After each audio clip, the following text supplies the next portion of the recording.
will treat you accordingly. But one thing I sort of keep on along the theme is that I'm hearing from the both of you is just sort of this striving to go above and beyond what your day to day is. We all know the grind and of the 9 to 5, 40 hours a week. That's in a perfect world, right? Oftentimes it's more along the lines of 70 to 80 hours while being paid for that 40 hours, right? But outside of your day to day, and now we'll get the opportunity to connect with the other sister, Briana, around, and Sophia, you can maybe perhaps elaborate more on that. Bree's Busy Bees was an endeavor that I sort of caught wind of when I saw that the local news outlet had reached out to both you and Briana Shannon, Sophia, with regards to your back to school supply drive, and obviously I got the opportunity to support and actually attend the back to school drive and just see the ways in which being in the community was something that was very important to you all. So the question I have for you, Sophia, could you elaborate on sort of the idea, the thinking behind it? Why was it of importance to do a back to school drive, and how was that process for you? Yeah, I think back to when I was in school, and the community that I'm in and the schools that I was in. I went to one of my high schools, for example. I went to Garfield High School that was freshly remodeled, this beautiful school, high tech, new textbooks, and then a year later I go to Franklin High School where I graduated. It's only like 3 miles away. We had hand-me-down books. There's bricks falling from the ceiling. We have chalkboards. Everything's outdated. There's kids struggling to even focus because they don't have food in their stomachs, or even, turn in their homework because they don't have the proper supplies. So for me, when I was in that space, I didn't have a lot of support. I didn't have a lot of examples of young people making it out of the community and being able to be successful. So for me, it's really important being early on in my career to go back to my community and show them that young people can do it, and non-traditionally. You don't need to have a college degree. You need drive, and you need to bet on yourself. And so for me, it was not only being an example, but also providing something that I know that was so critical. Back to school time can be really tough. For my family, fortunately, we had enough to make it work, but I knew that there was some pain in it's a big bill for 3 kids in my family to pay for backpacks, books, all those supplies. And there are some kids in my community that couldn't even do that. And they wear shame in that. So really being able to gather the community and people in the community in South Seattle that I knew felt the same. I knew they had the same struggle of not being able to show up with what they needed for school. Pouring back into it, because that's a lot of people who donated, where people, my peers, Briana's peers, they showed up and they came with boxes of books and pencils and backpacks. And then in return, bringing those to the schools and seeing the gratitude from the teachers and hearing them say, you don't know how much this is going to help these students. But I did in a sense, and I didn't in a sense also. So, it's important for me to be a young person, to be an example for people in the community that look like me. And then it's also important for me to bring community members together and be an organizer, because sometimes people need someone, or some people like myself and Briana, to really bring people together for a cause in order to give back, because it takes a lot to be an initiator. So for me, it was really big to show the community that we're thinking of you, young people are thinking of you, and that, if you need a meal, you have a meal this summer, and if you need school supplies, we got your back. Unfortunately, we couldn't do it this year because of COVID, but it's something that I will continue to do in my career, is give back to the youth in South Seattle. Absolutely, and for those who are watching, again, I just want to just affirm you and Briana's work, and all those who have supported, included our former organizations, Europe, or my former organization, Europe, and I always say Europe has perhaps been the most transformative experience that I've had within my professional career, and really sort of gave me the tactical skills in order to enhance my leadership. So I was one of those, those kids who was a benefactor of a lot of resources and government programs growing up. I always say that I saw Santa Claus as a child, and he drove a white Dodge Caravan, and our gifts didn't come down the chimney; they came in a cardboard box. But nonetheless, I'm grateful for every opportunity, because I realize that that nothing is magic, right? There's always individuals who are behind everything, and no person ends up successful without those who have supported them along the way. So the fact that you're giving back and paying it forward to your own community, I think is very noble. So kudos on that.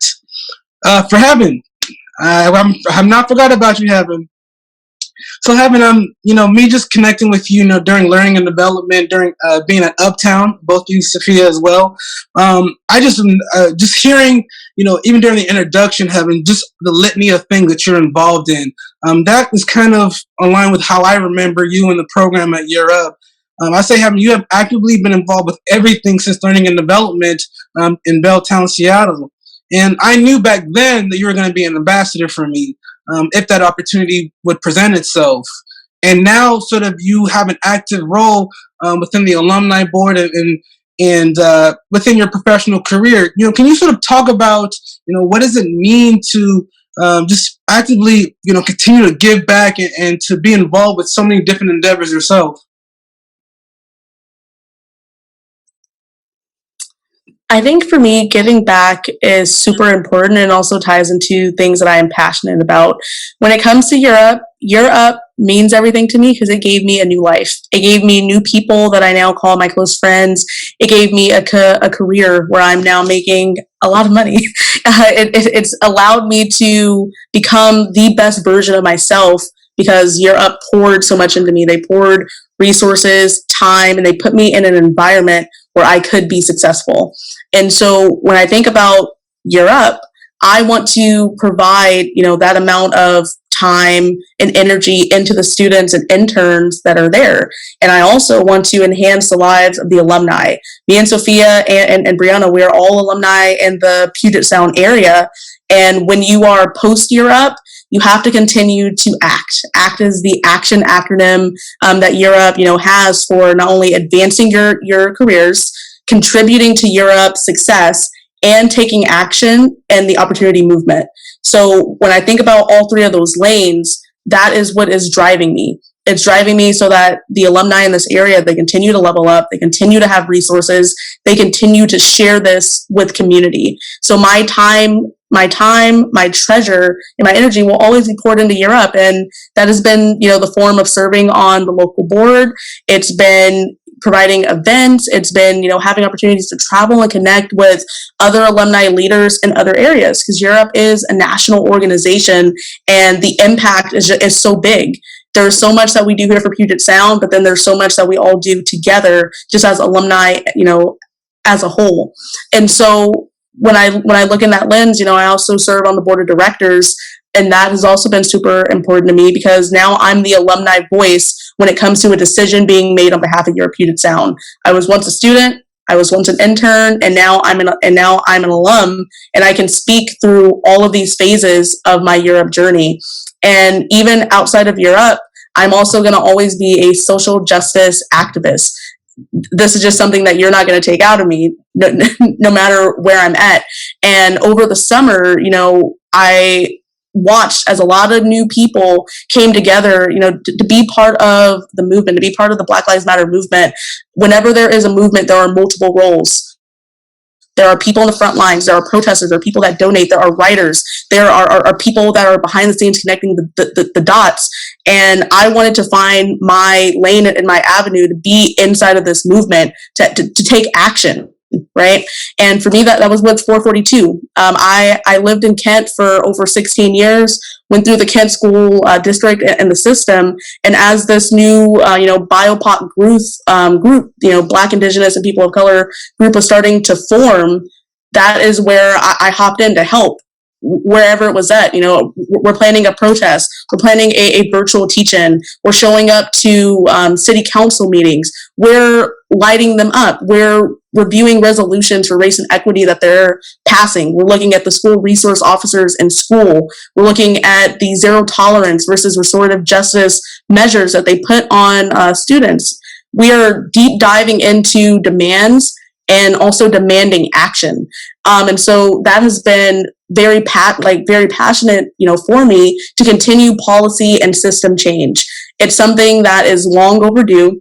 And it's where I have found my role within this movement, because now I'm also able to connect with other groups doing very similar things. I'm able to connect with groups like King County Equity Now and Decrim Seattle. We're also pushing it in the same area. So that is what it means to me to give back, right? It's the representation piece, it's the community piece, it's the advocating for change piece, it's lifting someone else up, it's, you know, working in corporate jobs and making sure that you're in a prominent role of leadership to bring others up, right? Like what else is there to do it for if it's not to build this community of, you know, people that look like you, that's also rooted in racial equity and racial justice. So that is where I stand on giving back and why I give back. That is so powerful, Heaven. And I just also want to add, and this is just sort of me being very honest, Gerald Shertavian, he probably at some point deserves a Nobel Peace Prize for the amount of young adults' life that he has positively impacted. And I say that very candidly because I came into Europe in a time in which, I mean, I know it's grown immensely since, in which it was small enough and where Gerald would give a welcome call to every new staff member across the different sites. And I had opportunity to speak with him over a virtual call. And then during the first, one of the first retreats that Europe did for all the staff in Scottsdale, Arizona, I got a chance to connect with him briefly. He remembered me from the call. And I thought that was just very, very, very powerful to sort of have that level of memory. And when you think about the story of Daniel, right, that's the infamous, famous Europe story that really sort of influenced everything. I think as a Black staff member, seeing sort of this white man in a position of leadership impacting so many young adults of color's life, I was a little bit skeptical at first. But the more and more you engage with Gerald and really those in leadership, you realize that this program is something in which it's going to really begin to rival the universal university and college experience, just because the investment, for those who pay college tuition, you're having to incur debt. Europe is paying students a stipend and then giving them the opportunity to go up into corporate internships, and not just throwing them out there, really giving them leadership and support through learning and development, heading into internship phase while you're still doing career development every Wednesday or whatever day that is in that city. So the program is something which, when you think about how do you professionally develop young people of color, it's not just giving them the information and saying, here, go and do it on your own. It's saying, hey, I want to make sure I support you every step of the way. So for Gerald to come up with such a brilliant idea, through his own experience, and in a way in which it's not, commodifying or taking advantage of our life, but actually adding, for you to say that you're able to financially, you're in a solid position as a result of the opportunities for this program, I think is very powerful. So thank you for sharing that. As we sort of come to a close, I just have a couple more questions for the both of you. And Sophia, I'll kind of start off with you on this one. So what I want you to do is I want you to sort of reflect back on the 10-year-old version of yourselves. And for you, Sophia, what would Sophia of today say to the 10-year-old you? Yeah, I think that's an interesting question. I think back to my 10-year-old self, and I don't think that I really thought beyond like the next day. And if I were to talk to my 10-year-old self, I would say continue to dream big and ask questions. I always was a curious person. I still am a curious person. But there has been times in my life where I felt like I potentially was asking stupid questions or maybe talking too much. And I think it's important to know when to start and when to stop talking and what's appropriate and what's not.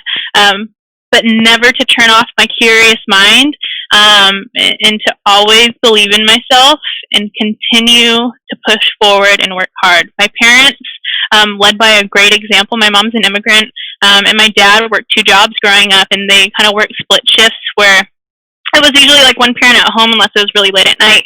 And so their just ability to fight through adversity with hard work and with a smile on their face and gratitude for their family was so valuable as a lesson. And they did that. My parents made sacrifices so that my siblings and I could flourish, and so understanding that and continuing to just value what I had and push forward and believe in yourself because, individually I had so much power than I even knew. And I'm just now as an adult starting to tap into that.